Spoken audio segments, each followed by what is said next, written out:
In this video, we're going to use our calculator to compute binomial probabilities. We're going to begin doing this simply by using the formula. That means that the first thing that we'll be computing is the number of ways that we can have x successes and n trials. The probability of a success is p. If there are x successes, then the next factor is p to the x. If there are x successes, then all the other times we have failures. So n minus x failures, the probability of a failure, of course, is 1 minus p. That gives us q. So q to whatever remains of x is the probability of n minus x failures. Now, we're going to begin by looking at an example where there's 6 trees in an orchard. So n is 6, and we're going to look at how many of those trees survive. So in each of these rows, we see a different number of x's. So in the first row, x is 0. So that means that there were no orange trees that survived. So let's turn this on. Let's go to the home screen, and let's plug this in. So there is one way that none of the orange trees could have survived. So we then say the probability of success is 0.65, the probability that an orange tree lives. We're going to raise that to the 0th power. Well, that we really didn't have to do at this point because anything to the 0th power other than 0 is 1. We're going to multiply that by 0.35, that is the probability of an orange tree dying during the frost, raised to the 6th power. That's everything with the 0 trees that lived taken away. And that gives us about, looks like about 0.2%. Now let's compute this another way. If you press second and then vars, you're going into the distribution menu.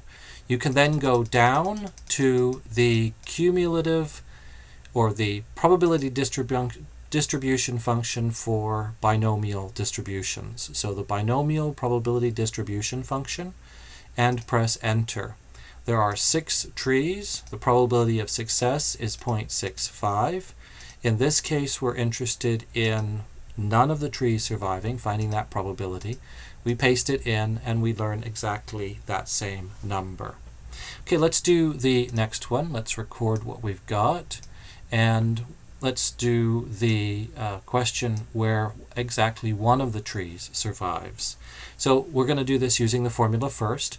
There's 6 ways that one tree can survive. We're then going to raise 0.65 to the 1st power.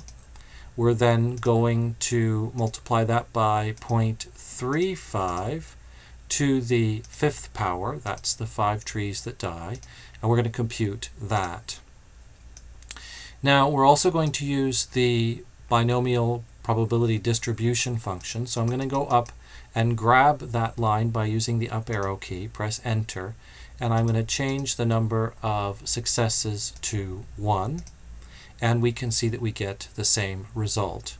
Okay, let's do this again for 2 trees living. I'm going to do this the long way first. So let's plug that in. And let's go back and compute the probability here. So I'm going to delete that, and then I'm going to insert. There's 6. I'm going to go into the math menu over to probability. I'm interested in a combination, and we're interested in 2 of those living. So 6, choose 2. I'm now going to go change the exponent on the probability of success to 2, and I'm going to reduce the exponent on the probability of dying, a failure, to 4, and we've got 0.0951 and change. Okay, let's arrow up to the binomial probability distribution function, and let's change this to 2 successes. Press enter, and notice we get the same thing. For 3 successes, let's do this the long way first. So I'm going to go back to the formula itself. I'm going to change the 2 in the combination to a 3. We're now interested in the number of ways of arranging 3 identical things among 6. The exponent on the number of successes to 3. The exponent on the number of failures to 3. Press enter, and we get about 23.55%. So let's record that. Now let's see this same number coming out of the binomial probability distribution function. I'm going to change that 2 to a 3, and out comes the same number. Okay, a little bit quicker now since we see the pattern. I'm going to go up and use the formula. I'm going to change that 3 to a 4 inside the combination. I'm going to change the exponent to 4. That leaves only, at least compared to where we've been, 2 of the trees that died. So about 32.8%. And now let's go grab the formula.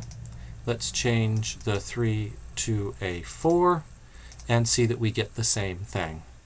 Again, for 5, let's go up, grab the formula, or let's grab the calculator shortcut, change that to a 5, about 24%. And then finally for 6, about 7.5%. Now, one of the things that you're asked on the next page is not just the probability of any particular event, but the expected number of trees that will survive. So to do that, you take these numbers and you multiply the number of trees that survive, that is our random variable x, times the probability of that random variable happening. So that'll give us x times p of x. So this is a simple enough matter of simply multiplying. So we multiply across. 0 times the probability of 0 trees surviving gives us a 0. Again, we multiply across in the next row. That's anything times 1 is itself. Multiply across again. You can do this in a spreadsheet too if you want to speed things up. And then finally, to get our expected value, we simply add down. So we're going to add up all these weighted probabilities to get that 3.9 trees that we're expecting to survive. So let's take a look at the next page. So on the next page it says what's the probability that exactly 4 orange trees survive. So if you go back to the previous page, we're interested in the probability that exactly 4 orange trees survive. And so we enter that, probably make it into a probability as well. The next question says at least half the orchard survives. So let's go up and see what that means in the context of this question. So 3, 4, 5, or 6 are at least half. The orchard is 6, so half of it is 3. So we're going to add up the probabilities that we have at least half of our orchard surviving. So you can do this with a spreadsheet again, and when you do that, you'll get that number is about 88%. There's also a way to do this in our calculator, but it's kind of odd, but we will need it later on, so we might as well talk about it now. And that is this. If I'm interested in 3, 4, 5, or 6 trees in the orchard surviving, I'm not interested in 0, 1, or 2 surviving. In other words, if I say 3 or more, that is 3 through 6, I'm excluding 0, 1, and 2. Now, our calculator can compute a cumulative binomial probability distribution really well. So let's press second and go back into distributions, and notice that right below the cumulative or the probability distribution function is the cumulative distribution function. So if I use this and I say there are 6 trials and the probability of success is 0.65, this is cumulative in the sense that it starts at 0 and goes up to that x value. Well, I want to go up to 2. And you say, well, that'll just give me the probability that 0, 1, or 2 trees survive. And you're right. So when we plug that in, that's not the answer we want. What we want is 1 minus that number. So I'm going to press second negative sign to get the ANS key and do the subtraction. And notice that that's exactly what we got when we went through the arithmetic.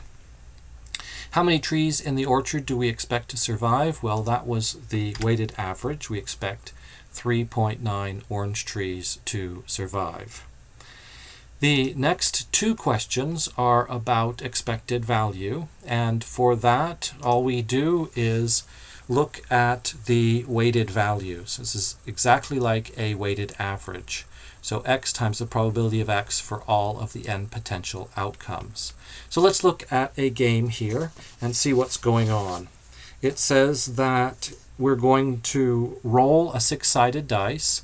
It costs $1 to play, so whatever we win, we'll have to subtract $1 for that because of the cost of playing. If the dice lands showing a 3 or a 4, $2 is won. Okay, so that means we're $1 ahead.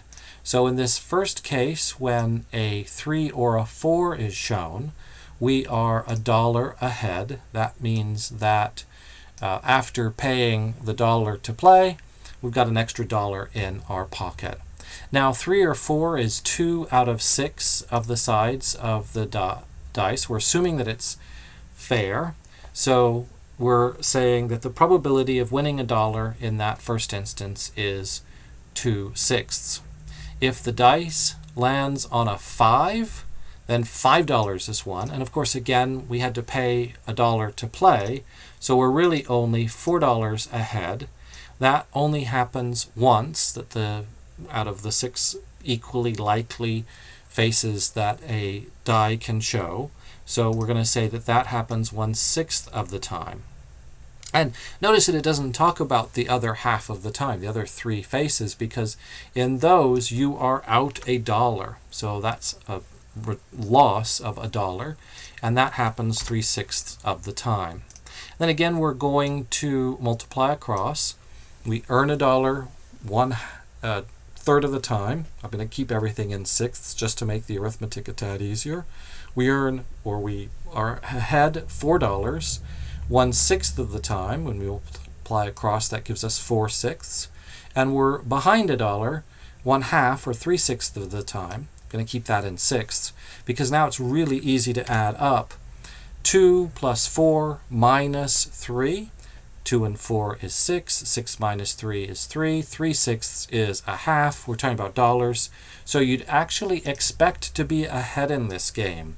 So whoever set up this game is not expecting to be ahead. They're expecting to essentially give away money. Let's look at the next one. It says that there are 3 salary echelons out of a total of 15 employees. And it says what is, in the last sentence, if an employee is chosen at random, find the person's expected salary. So we want to work through exactly this same situation. Now our denominator is 15. So the first thing that we're told about is that 6 of these employees earn $32,000 per year. So the random variable is 32,000. The probability of earning that when you randomly select someone in the firm is 6/15. The next thing we hear about is that 5 people earn 34,000. So 34,000 per year is true for 5/15 of the people at this firm. And then last we hear that 4 earn 36,000. So that 36,000 is earned by 4/15. And exactly as we did before, we're going to multiply across and then add up. So it looks like we've got 33 cents in that second case. And when we add them up, about $33,733.33 is the expected salary. If we chose someone at random, that's what we would expect their salary to be. Notice that that is no one's salary, but it is the weighted average of the salaries.